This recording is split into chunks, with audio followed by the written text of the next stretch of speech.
buses were? When was the last time you went to school? Never. I was close enough to walk to school, so I never took a school bus.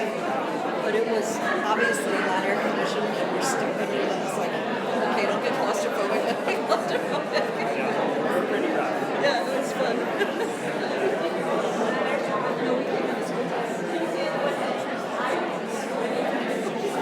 We all got off. Just the same, we just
Wait for the after eight days, cancel the paper.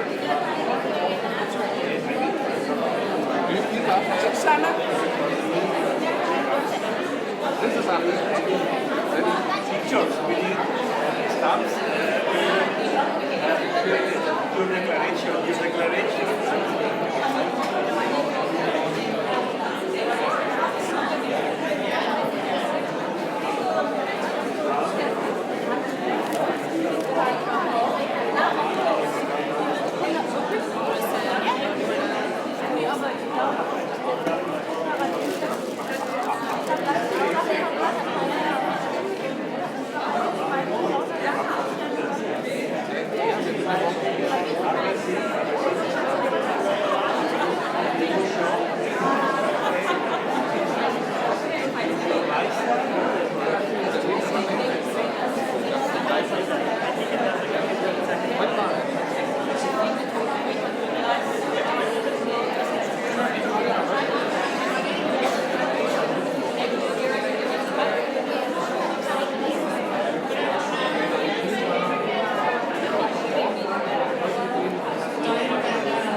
Part of the purpose of today's excursion, as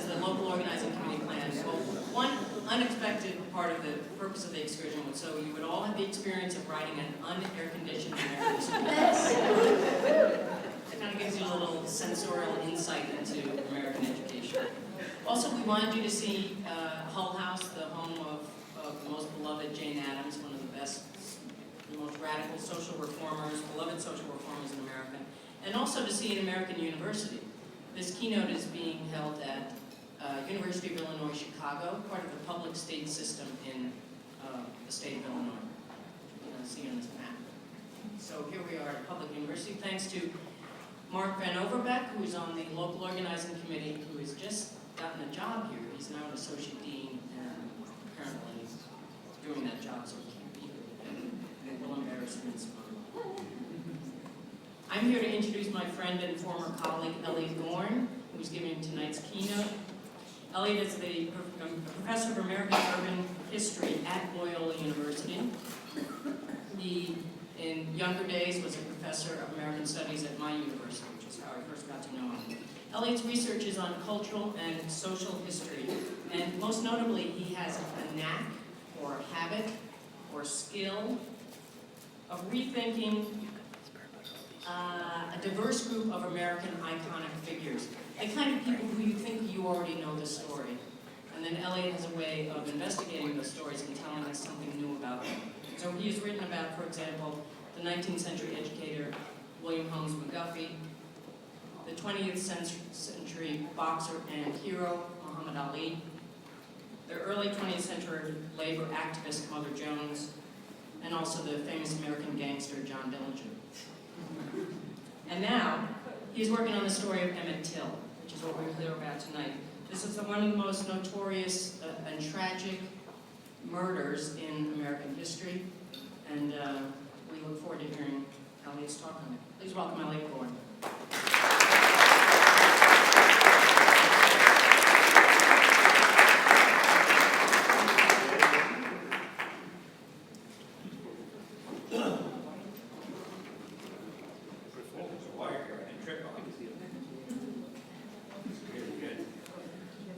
Thanks very much to Kate and to Noah and to ISCHE for having me. A few things come to mind about this talk. I've been working on a book on Emmett Till for a while, and I don't know if I'll have anything original to say. I'm trying. We'll see how that goes. I hate having a microphone that I got to stand in front of, but I do. There's no, apparently, we couldn't get a portable mic, so sorry. I'm not really a historian of education. I'm barely literate myself, you know, so, but I try. But I want to talk about the Till murder. This is not a pleasant subject. It's not really a good before-dinner subject. There will be a few images that are disturbing. Probably most of you have seen them, maybe not. I don't know. I'll try to talk about the Till murder and talk about it in terms of, believe it or not, education, or at least beginning to talk about education, because it all is about Brown versus the Board of Education. That really is key to understanding the Till murder. Let me start with maps. In case, Kate told me that I was there last night, and a number of you are here from other countries, just so we have the geography. We're in Chicago. I don't have a laser pointer, but do you all know where Chicago is? The bottom of Lake Michigan there. And about 650 miles straight south from Chicago, 1,000 kilometers, is what's called the Mississippi Delta. Here's the state of Mississippi. The Delta is not in the south, where the Mississippi River along the western edge of the state runs down to the Gulf of Mexico. The Delta is actually in the northwestern part of the state, shaped like that, between the Mississippi River and the Yazoo River. From Memphis, it begins, as people like to say, it begins at the Peabody Hotel in Memphis and ends in the south in Vicksburg. But this is the state of Mississippi. Some of those northern counties are where this story mostly takes place, in LaFleur and Tallahatchie and Sunflower counties in the middle of the Mississippi Delta. Mostly black majority counties in the mid-1950s, when this story takes place in 1955. But as I say, I think it's important to understand understand the story in terms of Brown versus the Board of Education. Now, America has from 1896 on, and really before, legally affirmed by the Supreme Court, in Plessy versus Ferguson, the idea of racial segregation, really apartheid, especially in the states below the Mason-Dixon line, the states Kentucky, but especially Tennessee, Alabama, Mississippi, Georgia, the Deep South. Rigid segregation affirmed by the Supreme Court, not just in education, in all sorts of fields of life. But a case comes to the court called, it's the Board of Education of Topeka, Kansas, which has segregated schools. And the court in 1954, in the spring of 1954, in the Brown decision, affirms, now don't get me wrong, this doesn't mean that schools are quickly integrated, far from it, but the United States Supreme Court, by unanimous decision, declares that segregation, separate but equal, is inherently unequal. And the following year issues an edict that the schools are to be, with all deliberate speed, it's a very ambiguous phrase, the court orders, in spring of 55, schools should start setting forth plans for equity. Now, I think it's important, there's some fairly strong language that comes out in much of this, and I'll quote from some of it. For example, there's a passage, Earl Warren is the Chief Justice of the United States Supreme Court. He is the man who really presides over Brown, the Brown decision. And in his memoir, he talks about a dinner he has with the then President of the United States, Dwight Eisenhower, before the decision comes down. And Eisenhower is not really comfortable with the idea that the court will have this edict for integration.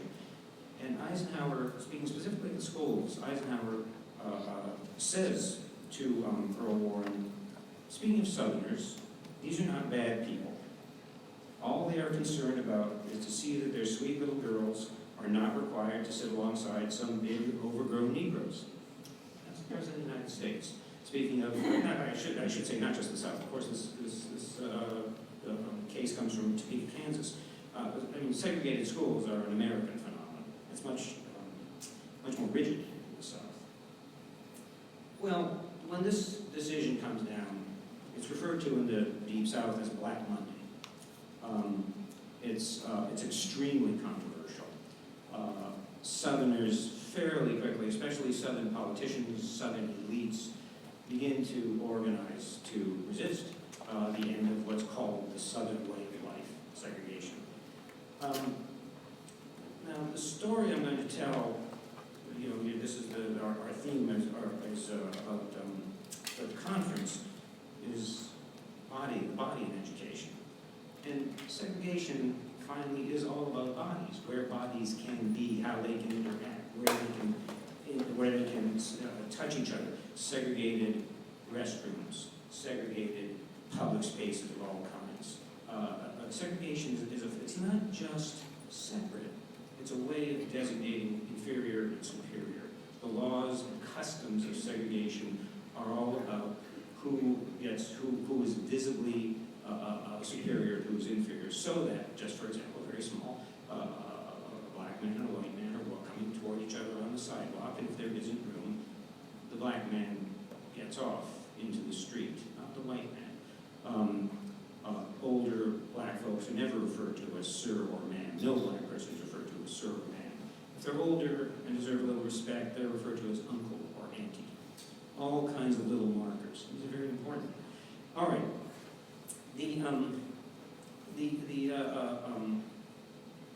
Black Monday spawns a movement, really, almost immediately. And as I say, it's referred to as Black Monday, and there is a book, a little pamphlet called Black Monday, by a judge, a circuit judge in Mississippi named Tom Brady, B-R-A-D-Y. And this little book of Black Monday, which I had a lot of trouble finding a copy of, because it was everywhere back in the 50s, because it was turned into a little pamphlet, but it was a speech. It was a speech he gave all over the South, Black Monday. And the passage, for example, again, back to our theme of bodies in education, he talks a lot about Brown and integration of the schools. But to get where some of this is coming from, and I'm quoting quoting, "The loveliest and purest of God's creatures, the nearest thing to an angelic being that treads this terrestrial ball, is a well-bred, cultured, southern white woman, or her blue-eyed, golden-haired little girl. The maintenance of peaceful and harmonious relationships, which have been conducive to the well-being of both the white and Negro races of the South, has been possible because of the inviolability of Southern womanhood." So one of the things that this story in the 50s is about, and the ending of segregation is about, it's very much about race and sex. Black men, white women.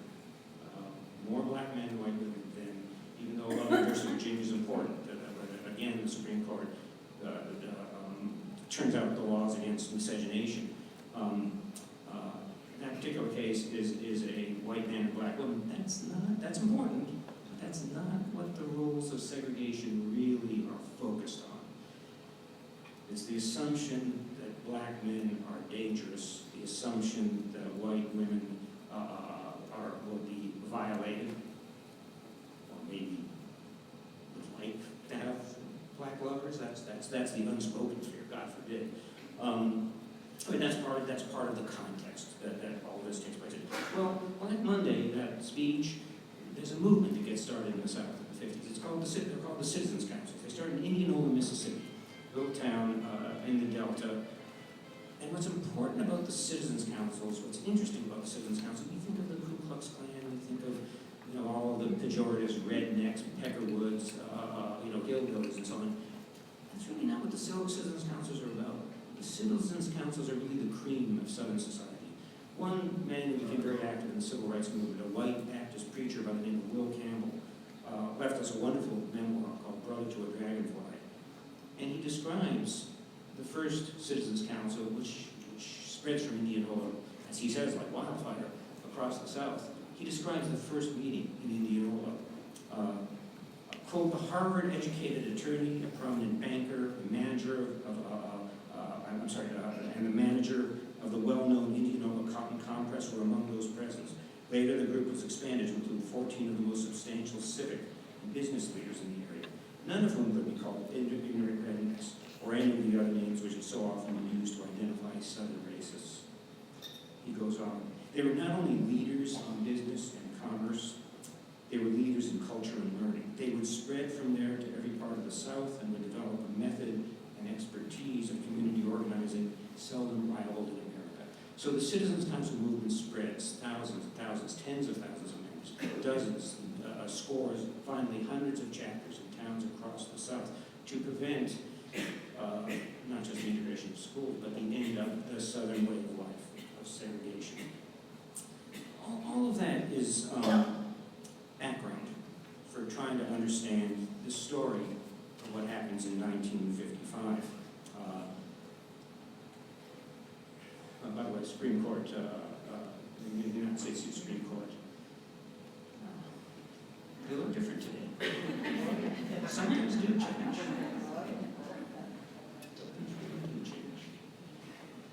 This is a grocery store, a little store in a town called Money, Mississippi, in the Delta, in LaFleur County. Money, Mississippi is named after, it's not named for money, it's named for a man named Hernando de Soto Money, who was a pre-Civil War Southern, one of the very earliest settlers of the Mississippi Delta. It's a little crossroads store. It's a tiny, tiny town, maybe 250 people in the area, maybe 6 stores in town, something like that. This is where the story takes place.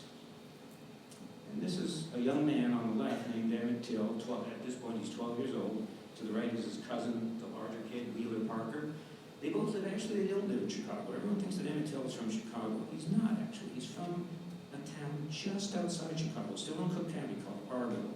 If you flew into Midway Airport, Argo is about 5 miles to the west, just at the edge of town. Argo was, if you know Argo cornstarch, it was the largest cornstarch processing plant in the world at the time, and a tremendous employer of people coming up from the South, white and black, and immigrants. And Emmett, at age 13, on Christmas of 1954, just before 1955, with his mother, Mamie Till Bradley.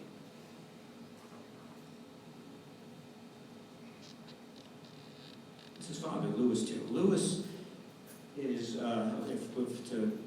Mamie Till Bradley tells it, Lewis is abusive to her. They separate. She has a court order. When he won't leave her alone, a judge in Cook County says, jail or the Army, and he goes to the Army. There's a lot more of the story, but no time for that. And this is a man named Mose Wright. This is Emmett's uncle, down near Money, Mississippi, who's been a sharecropper all his life, has raised a large family, a very, very, a really respected man in his community. He's a preacher in the Church of God of Christ. Very, very proud of the 200 pounds of cotton he can pick in a day. And he manages in that very stony soil, well, it's not really stony in the Delta, to make a decent life in the Delta.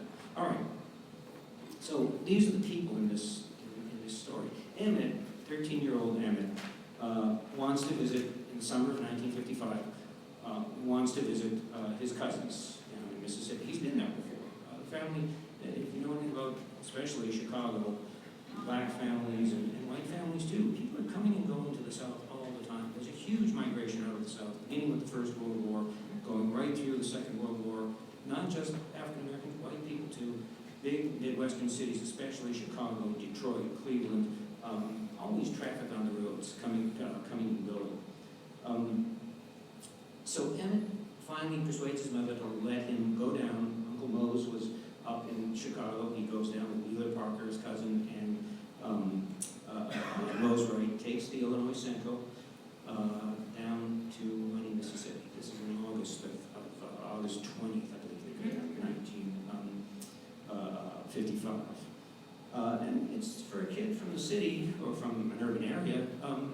Money's kind of exotic. It's, there's fishing and swimming and playing with his cousins and sort of extended family and other families. It's really exciting for him. And Emmett is kind of a, it's hard to get a fix. He's a high-spirited kid. He's not a bad kid. He's never in trouble or anything like that. But he's a spirited kid. He loves humor. He loves joking. He memorizes comedy routines from the radio and the television, and he and his friends repeat them to others and crack them up. So then they go down to Money, Mississippi. An incident happens on a Wednesday. In the evening of Wednesday, the 24th, Emmett and several friends take the car and they ride 3 miles to Bryant's, you saw the photo, grocery store. Exactly what happens is unclear. No one knows. No one will ever know exactly what happened. The stories vary a lot. But for a minute, for approximately 1 minute, Emmett goes into the store, and the person behind the counter is a young woman, Carolyn Bryant, 21 years old, married to Roy Bryant. And something happens between them. We don't know what exactly. Almost certainly, at some point in this transaction, he whistles at her. Now, others deny that happened, but his cousins who were there said, yes, he did. He did whistle. There's all kinds of things she says in court that happened, which make it seem much more like an assault. There's a lot of reasons not to think that that's not true. I'm not going to go into details, but exactly what passes between them probably is something like what a high-spirited kid might do, maybe a little fresh, maybe a little out of line. But anyway, this happens. Something passes. And she's irritated enough that she goes out and goes, she knows she has a gun under the seat of her car, and goes and gets the gun. And as soon as she bolts for the car, the other kids know, get in our car and take off back to Uncle Moses' place, 3 miles away. So that happens. We'll never know exactly what happened. There's a lot of people, again, they were by themselves most of that time. And no one was there except Emmett Till, who, we'll get to that, and Carolyn Bryant, who really never spoke to anyone again about it. All right, she goes and gets her gun, but it seems to have passed. This is on a Wednesday. By Saturday, it all seems to have passed. There's talk of maybe Emmett being sent back to Chicago just for his own safety, but nothing seems to be happening. Well, as it turns out, Word is starting to spread in the community that something happened. A wolf whistled. Maybe he took her hand when she went to make change. There's all kinds of rumors that spread. Very, very late Saturday night, Sunday morning, Carolyn Bryant's husband, Roy, his brother, J.W. Milo, come and basically kidnap him until they kidnap him at 2 a.m. from his uncle's home. And he disappears. And they never hear from him again until, and this is a very graphic, shut up, I'm sorry, the Tallahatchie River, until he, with a huge gin fan, weighing nearly 100 pounds, barbed wire around his neck, emerges 3 days later from the Tallahatchie River. With an eye out, his tongue protruding, part of his skull broken off, and a bullet hole in his above his right ear. Well, this is, the body shows up on Wednesday, and it starts to get coverage in the American newspapers. First in the South, then in the North. Especially as, well, maybe Till Bradley does something very unprecedented. She does several things very unprecedented. This is a remarkable one. First, the effort is to bury, by the local authorities, their money, to bury Emmett Till in the local churchyard in Money, Mississippi. And she manages to get word down there, no, don't do that. And she has a cousin, Crosby Smith, down in Sumner, Tallahatchie County. And he manages to work it so that Emmett is not buried down there. And they bring the body back up north. She looks at the body, she identifies it, makes sure that it's her son. And then there was first a laying in state in Green funeral home, and then a service on Sunday at the Church of God in Christ, again, their denomination. Church of God in Christ was a denomination that really starts in the South and it comes up to the northern cities. He's buried down in Alsop at the Borough Cemetery, far south side. The coverage starts to emerge. This is Jet Magazine, a national magazine.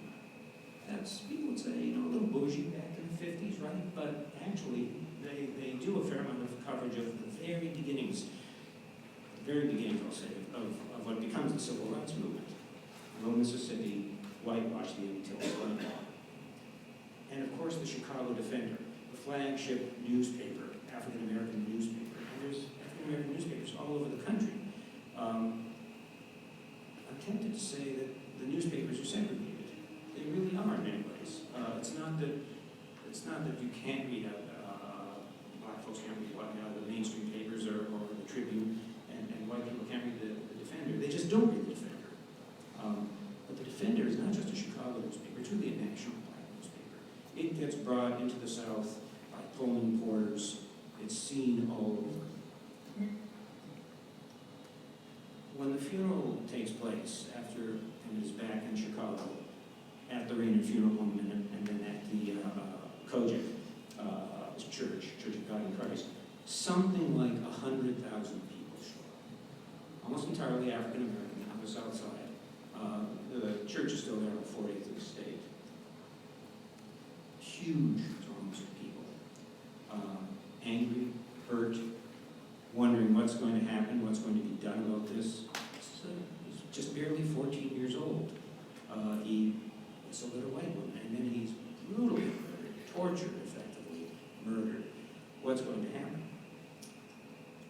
Well, because of the circuit court system, rather than wait for a trial to take place, this is hard to believe, Till's body shows up at the very beginning of September, and by the third week of September, there's a trial in Sumner, Mississippi, county seat of Tallahatchie County. This is the courthouse where it takes place. Two men, Bryant and Milam, the two brothers, there clearly were many more involved. Not huge numbers, but more, considerable number more. Mostly white, but also probably two, maybe three black workers, people who worked for Milam. The trial takes place in Sumner. There's threats. People believe there might be armed resistance. The sheriff of the county is very fearful that black people will come down from Chicago. Everyone is searched in this second floor courthouse. All 5 of Sumner's attorneys sign on to defend the 2 brothers. They do it partly because they want to, partly because, as it turns out, collections are taken up and it becomes fairly lucrative to defend them, but also because it was possible that the governor might appoint someone, the governor does appoint someone, to assist the prosecution, and they didn't want to be one of those people. They did not want to be on the prosecution side, trying to put Milo and Bryant in the gas chamber. So all 5 of the attorneys signed up. And the prosecutor, the center prosecutor, is a man named Gerald Chatham. Chatham is a man actually with great integrity, and he really wants a conviction. And reading the trial transcript and so on, he did given the limits of time and the limits of resources he had, he actually did a very good job. Maybe Till Bradley said he did, most of the black journalists who were there said he did. That is the gin fan that was tied around his neck to make sure that his body didn't emerge from the Tallahatchie River. The body got caught up on a snag, so it was close to the surface of the river anyway. Three men try to prosecute this case. Who's that? What do you notice about this jury? Is there anything in Tallahatchie County, Tallahatchie County is a black majority county. Not a single African American was registered to vote. The registrar made sure that there were none registered to vote. And if you can't vote, you can't serve on a jury. Women didn't serve on a jury at that time. This is felony juries anyway.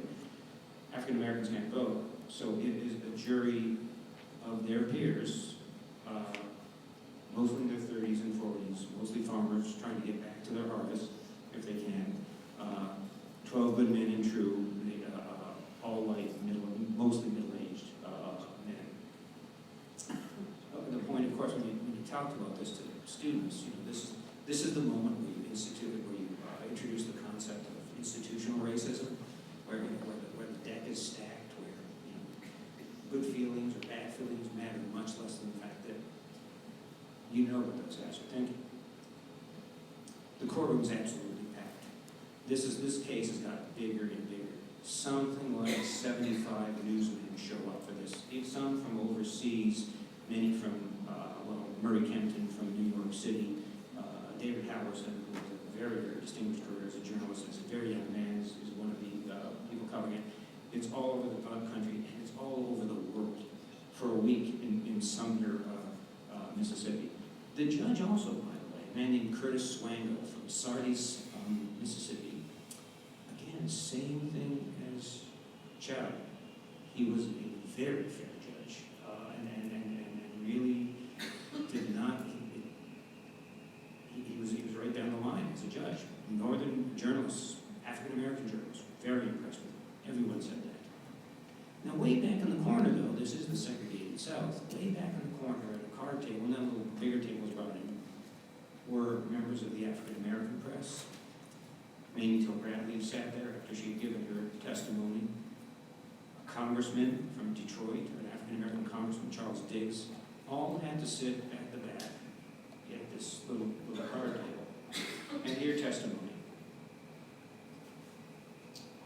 One of the things that, one bit of evidence, maybe the strongest single piece of evidence, when Emmett Till's body came out of the Tallahatchie River, they'd taken all of his clothes off so it couldn't be readily identified, except they forgot this ring. LT, right, May 25th, 1943. LT was Lewis Till.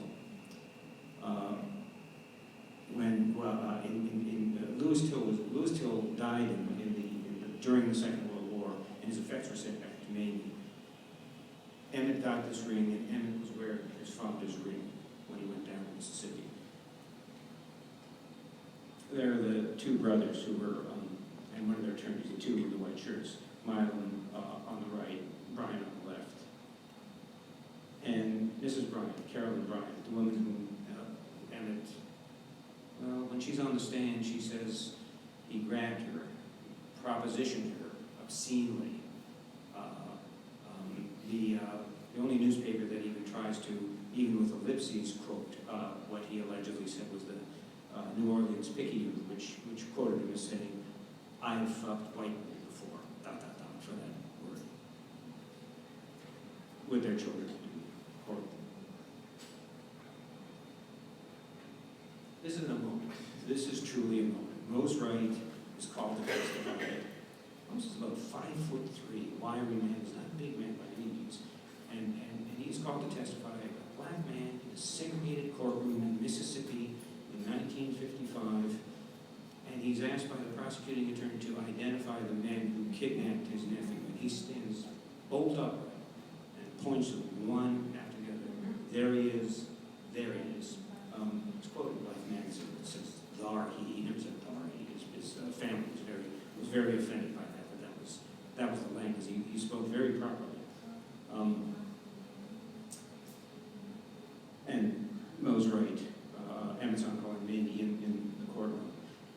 And key testimony that was heard but not believed by anyone. A young man, Willie Reed, 18 years old, field hand in Mississippi, who just happened to wake up early and be walking down the path when the truck with Milan and Bryant and two other white men and two black men in the back and Emmett Till in the back passed him. And then he heard screaming coming from the barn.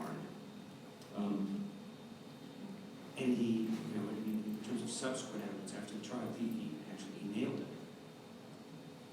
And the sheriff, who really becomes Clarence Strider, really in his testimony, his appearance, and everything about him, he almost becomes the stereotype of the Southern sheriff. Well, it takes the jury, after 3 days of testimony, it takes the jury just over an hour to exonerate the two brothers. The evidence was not perfect. It was mainly circumstantial. It would have been enough to convict most people in most circumstances, that's for sure, white or black. But not in a case like this. Not in a case involving where the accuser was white, the victim was black. The issue was something having to do with sex, interracial sex, somehow. So this victory celebration. But I don't want to say it's a Pyrrhic victory, it's an important victory for those who all of the Southern press, so much of the Southern press was just believed that this was all a plot to slander Mississippi. Can we just forget about this? Well, no, we can't forget about it.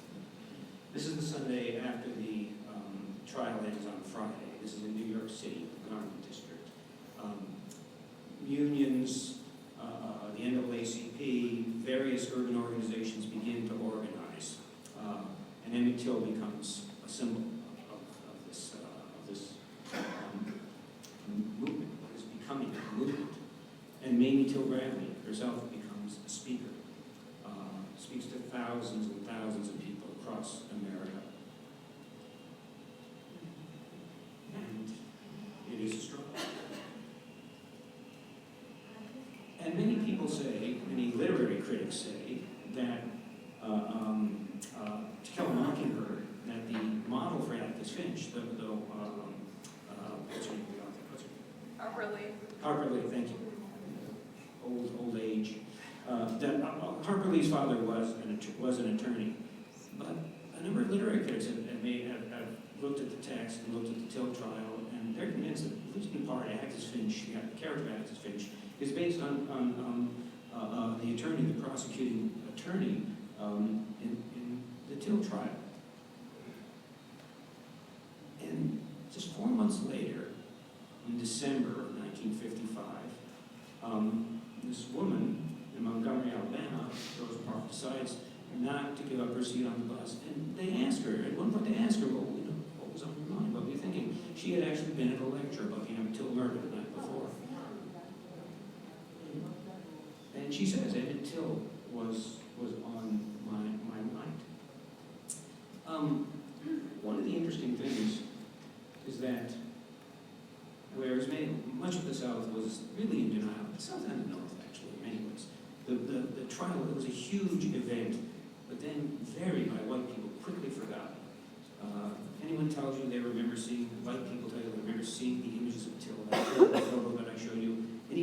person tells you they remember that image from the 50s, an older person, they probably misremember. I mean, they're lying. I have a friend who was absolutely convinced he saw it. Matter of fact, he described it to me. He told me he saw a picture of Till, gin fan around, tied with barbed wire around his neck.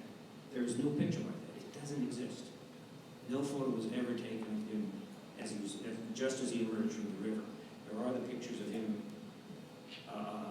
in his coffin. Those never were reprinted in the white press, the mainstream press. Never made it outside of the African American press. But today, in front of the Sumner County courthouse, there is a plaque commemorating it. And also at Brian's grocery store in Money, Mississippi. And Brian's looks like this today. Now, sometimes the Till incident is called the beginning of the civil rights movement. Maybe that's too strong. The civil rights movement had begun, or at least much of the civil rights struggle had begun long before the 50s. It almost certainly would have happened if Emmett Till had never gone to Mississippi, and yet it was important. It truly was an important moment. And you hear that in the voices of many people who were right around Emmett Till's age. The most famous memoir of the civil rights era is probably Ann Moody's Coming of Age in Mississippi. And the Till moment, right, early in the book, that's when something's wrong. Something is going on, coming to awareness. But it's not only Ann Moody, many people. Kareem Jabbar, one of the leaders in Cleveland Sellers, talk about Till. Merle Evers, Medgar Evers' widow, who was herself very involved, talks about Emmett Till, the lynching, Till murder. She says it struck a spark of indignation that ignited protests around the world. That's really true. If you go to the National Archives, the State Department papers, there is a very thick file of how the foreign press covered this event and how worried the American State Department was that this is a big black eye for the United States. Here we are trying to tell the rest of the world that we want freedom, not communism, right? And this incident happens. She talks about it as a spark of indignation that ignited protests around the world. Young Emmett Till became in death what he could never have been in life. And other people, Muhammad Ali, talks about Emmett Till. Ali says, at some point, that he was born on the same day. It's not true, he was born 6 months earlier than Emmett Till. But he says, I felt a deep kinship to the Chicago boy. A week after he was murdered, I stood on the corner with a gang of boys, this is in Louisville, Kentucky, looking at pictures of him in black newspapers and magazines. In one, he was laughing and happy, in the other, his head was swollen and bashed in. His mother had done a bold thing. She refused to let him be buried until hundreds of thousands marched past his open casket in Chicago and looked down at his mutilated body. So famously, she had said, let the people see what they did to my boy. And finally, one more. John Lewis, still a congressman from Georgia, originally grew up in Troy, Alabama. He was 1 year older than Till. He talks about the impact of this on him. He was one of the really, truly important leaders in the early civil rights movement, the Freedom Rides, and so on. I was 15, black at the edge of my own manhood, just like him. He could have been me, that could have been me, beaten, tortured, dead at the bottom of the river. And he goes on, by the end of that year, by the end of 1955, he talks about how angry he's getting. I was chewing myself up with questions and frustration and anger at the system that encouraged and allowed this kind of hatred and inhumanity to exist. But then he talks about it. This was a moment. The word is, he says, the word movement didn't even exist, wasn't used among civil rights people before Till. The time had come. I could feel it. I could see it. That this moment for this man at his particular age, Till murder meant that much to him. I could go on and on and on. And I've really flattened a lot of this, but take me. I suppose you want questions? What do you want? No questions. No questions. I'm done. I'm done. I get dinner? Questions? No questions. I'm done. Done, apparently.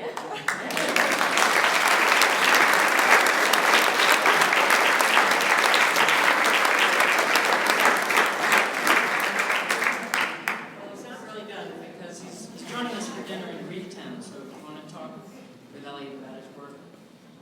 Just know that I thought it was sensitive. Yeah, well, you can change it because it's C. Like, there are some buses, where's Noah? There are some buses leaving to go back to the Corvoy Conference Center, but a number of us are going to be walking a few blocks. There's a little debate about how many blocks it is, but there are a few blocks to Greektown, where there are a number of, how many? 3, 4 blocks? Still hot outside. But there are a couple of Greek restaurants there, and the idea is we will go in groups and divide and go to different restaurants, maybe all gather in one restaurant. Or you can get on the bus, which will be, where's Noah? 7. I'm right here. 7. So. Leaving at 7 from the front of the building where they dropped you off? Yeah, okay. And the rest of us will stay here, and then we will all go with Elliott to Greektown and have dinner. So, another round of applause for...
Yeah, let me stop this now.